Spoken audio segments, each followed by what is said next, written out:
క్రీస్తునందున్న ప్రియులకు ప్రేమతో వందనాలు తెలియజేయుచున్నాను. ఆగస్టు నెల 11వ తేదీ 2024. ఈరోజు దేవుడు మనకు చేస్తున్న వాగ్దానం ఏమిటనగా కీర్తనల గ్రంథము 72వ కీర్తన 12వ చరణం.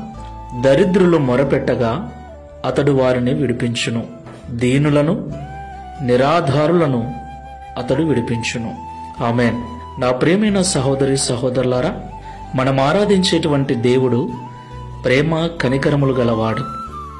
ఆయనను నమ్మిన బిడ్డలను ఆయన ఎన్నటికీ చేయి వదిలిపెట్టడు.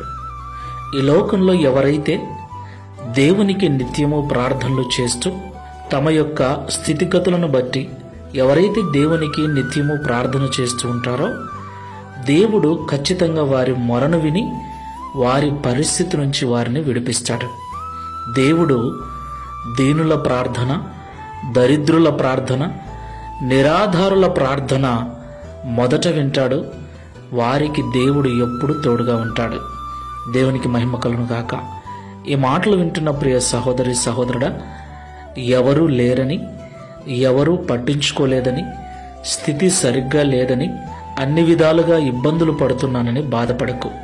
నీ దరిద్రతలో, నీ దీనత్వములో, నీ నిరాధారమైన పరిస్థితిలో దేవా నీవే నాకు ఆధారము, నీవే నాకు సంపన్నుడవు, నీవే నాకు సమస్తము అని దేవుని వైపు తిరిగి ఆయనకు మొరపెట్టు.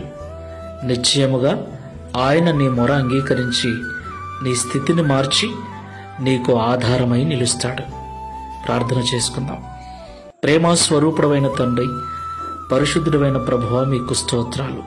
దరిద్రులు, దీనులు, నిరాధారులు మొరపెట్టినప్పుడు నీవు వారి మొర విని వారికి సహాయం చేస్తానని ఈ ఉదయకాల సమయంలో మాతో మాట్లాడినందుకు స్తోత్రాలు.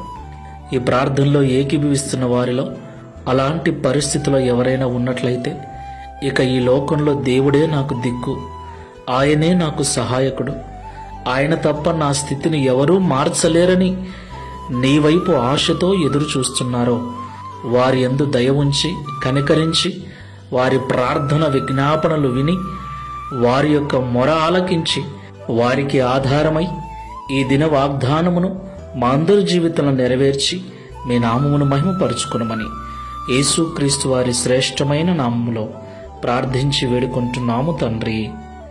Amen. Praise the lord. God bless you.